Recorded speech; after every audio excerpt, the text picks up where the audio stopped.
네, 4월 8일 고난주간 셋째 날 말씀 나눔을 시작하겠습니다. 여러분 요즘 다들 그 사회적 거리두기 때문에 집안에서 계시느라 많이 답답하시죠? 저희도 그 사무실에서 말씀 나눔 계속하기가 너무 답답해서 오늘은 모처럼 그 교회 마당에 나와서 함께 말씀 나눔을 하려고 합니다. 그 뒤에 보시면 우리 예배부에서 심어주신 꽃들도 이렇게 배열해 놓았고요. 또 장독대도 같이 있어서 정겨운 분위기가 나는데 여러분 어떻게 봄 느낌이 좀 나시나요? 근데 지금 날씨는 좀 많이 추워서 저희 혹시 감기 걸리지 않을까 좀 걱정스러운데요. 그래도 말씀 나눔 잘 마치고 건강하게 오늘 하루 시작하도록 하겠습니다. 다 함께 찬송가 461장, 찬송가 461장, 십자가를 질 수 있나 함께 찬양 드리겠습니다. 오늘 특별히 기타 반주로 같이 네. 찬양하도록 하겠습니다.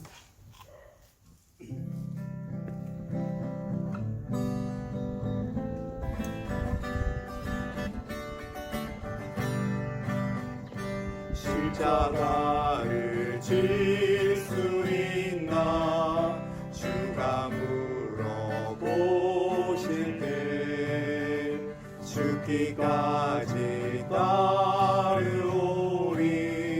성도 대답하였다.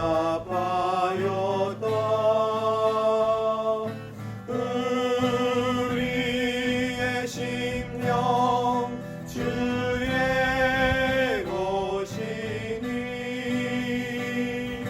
주님의 영상 만드소서.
예수님 걸어가신 고난의 길을 말씀으로 묵상하며 고난 주간을 보내게 하심을 감사드립니다.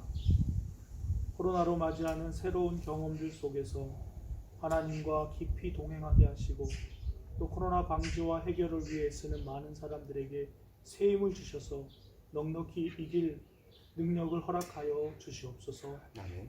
또한 영상으로 함께 나누는 말씀 묵상을 보고 듣고 나눌 때에 하나님의 말씀을 대할 때 우리의 마음이 뜨거워지게 하시고 성령의 감동으로 살아 움직이는 말씀을 만나게 하옵소서. 아멘. 고난을 넘어 우리를 부활로 인도하시는 예수님의 이름으로 기도드립니다. 아멘. 네, 오늘 함께 나눌 하나님의 말씀은 마가복음 14장 53절부터 72절까지 말씀입니다.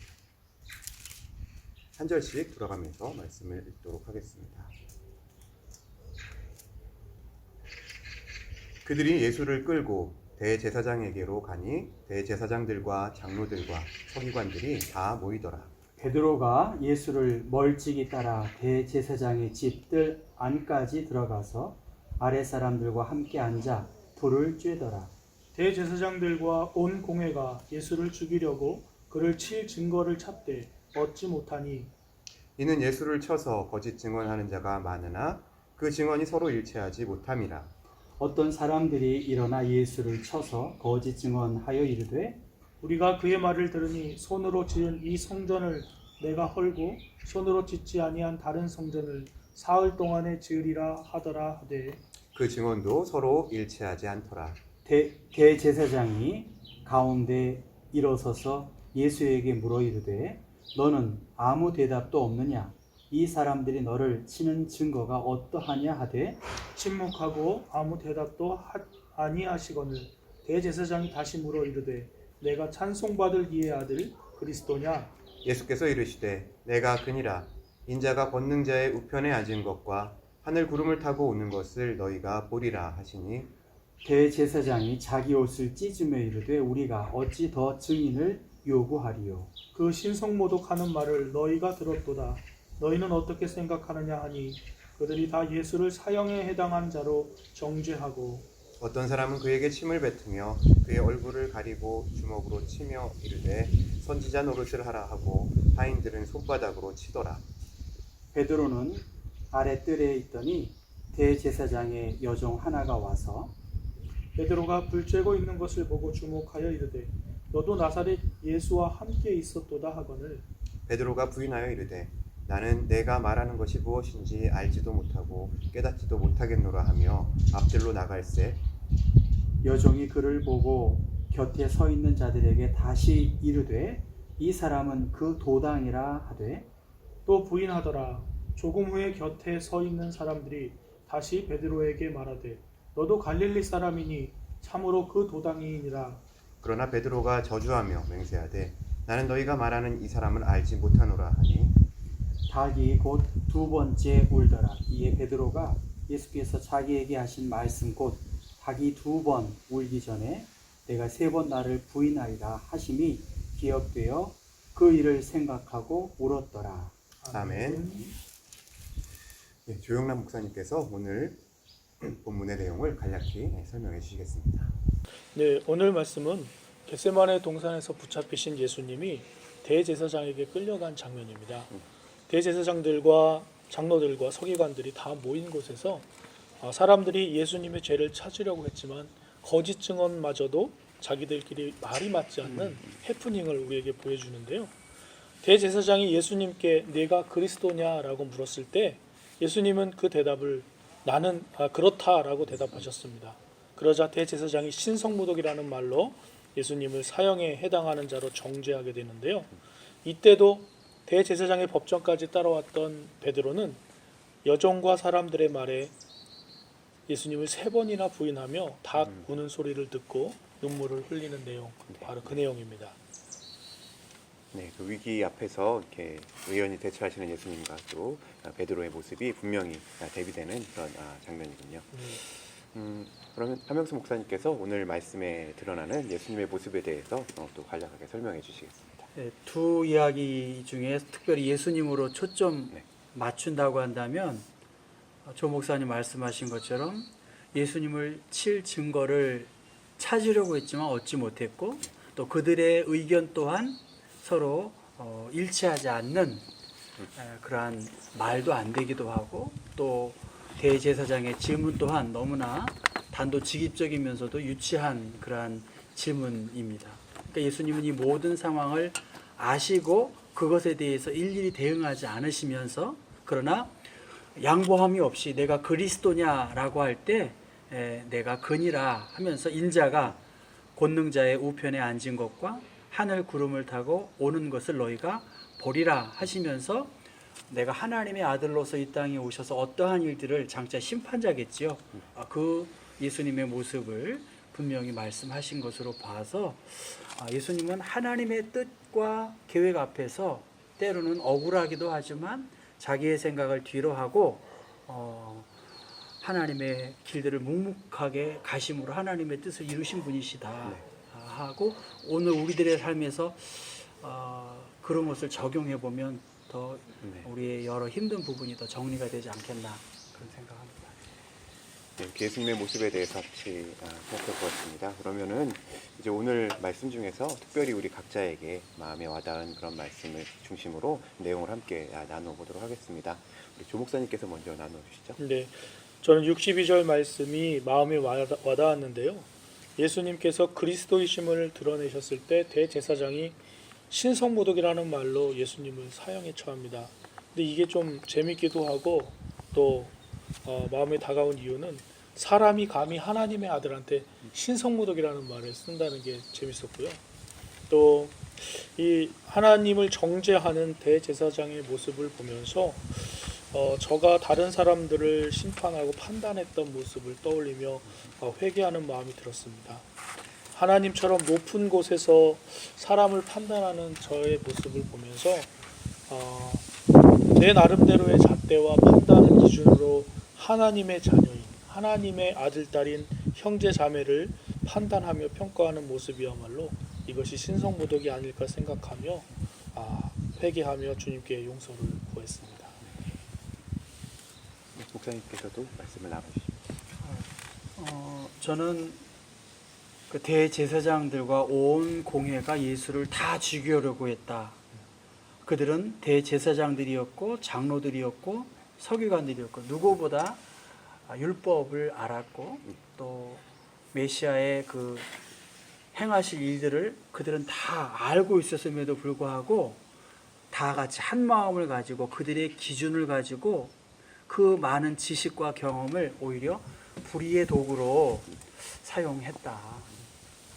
우리가 조금 사실 이 말씀 묵상을 우리가 고난주간 때 제가 이렇게 해보는 게 어떨까 이렇게 해서 같이 하고 있는데 성경을 한 번 읽을 거 한 3번, 5번 혹은 여기도 누가복음이나 요한복음을 통해서 이 예수님의 상황을 더 잘 이해할 수 있는 혹은 새 번역 성경이나 우리말 성경이나 여러 성경의 번역본을 우리가 볼 수 있다면 더 성경을 더 쉽게 이해할 수 있겠다. 그리고 우리가 특별히 이것을 위해서 더 전문적으로 준비하지 않고 구역 리더들도 이렇게 하고 우리 장로님들이나 권사님들이 이렇게 읽고 함께 자녀들과 나누면 참 좋겠다 하는 취지거든요. 그러니까 충분히 읽고 기도하고 묵상하면 하나님께서 우리에게 분명히 깨닫는 지혜를 주시는데 문제는 이 재판하는 사람들처럼 자신들이 영적으로 어두워지고 자신의 생각을 고집하다 보면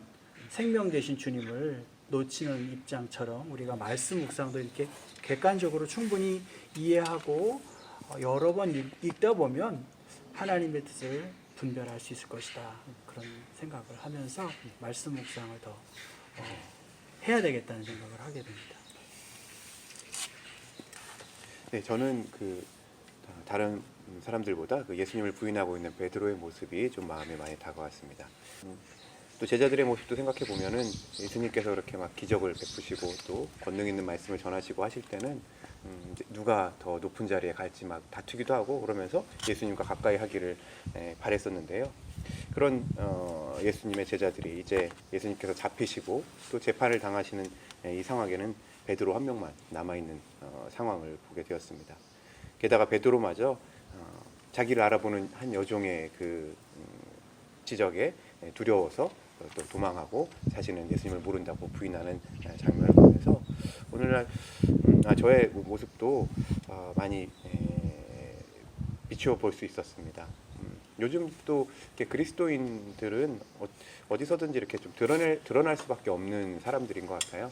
예수님의 말씀대로 이렇게 살아가려고 하다 보면, 또 성경대로 살려고 하다 보면 어디에선가 이렇게 튈 수밖에 없고, 다른 사람들로부터 뭔가 다른 눈초리를 받게 되는데, 그럴 때 내가 자신 있게 예수님의 제자라고 내가 드러내면서 살았는지, 아니면은 때로는 내가 여기서 그리스도인이라고 말했다가 괜히 좀 손해 볼 것 같은 그런 상황이 왔을 때 괜히 내가 물론 이제 부인하는 것은 아니지만 그냥 잘 안 드러내고 숨기려고 하는 이런 모습들이 있지는 않았는지 반성을 해보게 되었습니다. 특히 요즘 또 코로나19 사태 때문에 또 교회에 대한 인식이 또 많이 좀 안 좋아지고 이런 상황에 우리가 그리스도인이라는 걸 드러내기 또 좀 힘들어지는 그런 상황인 것 같기도 한데요.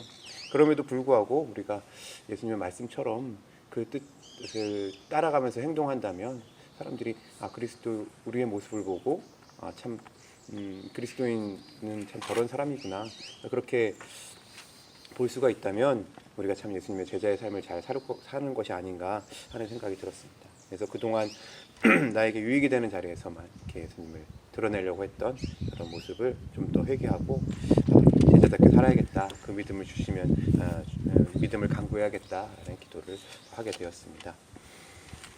네, 이제 우리 함께 말씀 나눔을 마치고 우리 목사님께서 기도 제목을 좀 더 정리해 주시고 기도하심으로 말씀 나눔을 정리하겠습니다. 예, 좀 부족함이 있는 말씀 나눔이긴 하지만 아까 말씀드린 것처럼 사실 교회 마당에서 이쪽 날씨가 쌀쌀한 시간에 저희가 몇 번 찍은 거거든요.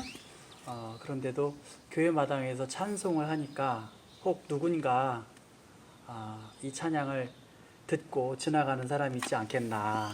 그리고 우리 교회가 이렇게 지금 훈훈한 방도 앞에 있고 교회 마당도 여러 공간도 있는데 좀 우리 교회 안에 이렇게 말씀을 나누고 또 삶도 나누고 또 같이 기도할 수 있는 좋은 공간으로 우리 교회가 그 역할로 쓰임 받았으면 좋겠다. 말씀 묵상이 더 우리 가운데 풍성히 거하는 교회 구역 그런 모임 되게 해달라고 했으면 좋겠고요.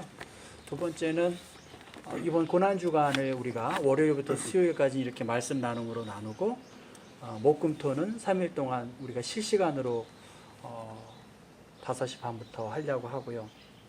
교회 안에 오솔길도 이렇게 있기 때문에 여러분들이 여러분의 방법으로 기도하고 경건의 시간들을 보내시는 그러한 좋은 교제가 우리 가운데 있기를 그렇게 기도해 주시면 좋겠습니다. 네. 네, 함께 기도하심으로 우리 월화수 3일간의 말씀 묵상을 마치도록 하겠습니다. 함께 기도하시겠습니다. 사랑과 은혜가 풍성하신 주 하나님, 고난주간을 맞이하여 주의 말씀을 묵상하고 또 그 말씀을 함께 나눌 수 있는 귀한 은혜를 주시니 참 감사합니다. 코로나19 사태로 인하여 함께 얼굴을 마주하고 대할 수는 없지만 또 새로운 방법과 모습으로 저희에게 지혜를 주셔서 주의 말씀을 가까이 다가가게 하시니 참 감사합니다. 주님, 저희가 고난주간을 보내며 우리가 함께 말씀을 나누고 묵상한 대로 우리 교회가 늘 말씀에 함께하여서 더욱더 삶이 깊어지는 교회가 될 수 있도록 인도하여 주옵소서. 소그룹 모임들이 활성화되게 하여 주시고 그 속에서 다른 어떤 이야기보다 우리의 신앙과 또 말씀과 또 삶을 나누는 것이 풍성한 모임들이 많이 생겨날 수 있도록 인도하여 주옵소서. 무엇보다 주님께서 주신 거룩한 입술로 우리 교회에서 늘 덕이 되며 은혜가 되는 말씀과 찬양과 나눔이 넘쳐날 수 있도록 인도하여 주옵소서. 고난주간을 보냅니다. 코로나 사태로 인해서 사회적 거리두기에 또 여러 가지 어려운 상황이 주님의 고난을 더욱더 생각나게 합니다. 이 기회를 이용하여 우리의 믿음이 더욱더 성숙하고 그래서 주께 더 가까이 다가갈 수 있도록 우리의 믿음을 성찰하며 또 우리가 각자의 자리에서 주님의 부름 받은 교회로서의 역할을 충분히 감당할 수 있는 또한 좋은 계기로 삼아 주시옵소서. 3일의 말씀 나눔 시간 동안 함께하여 주시고 은혜를 나눌 수 있게 하여 주시니 감사합니다. 이어지는 새벽 예배에도 주님 많은 교우들 함께 동참하여 주의 은혜를 같이 나눌 수 있도록 인도하여 주옵소서. 감사드리며 우리 구주 예수님의 이름으로 기도드립니다. 아멘.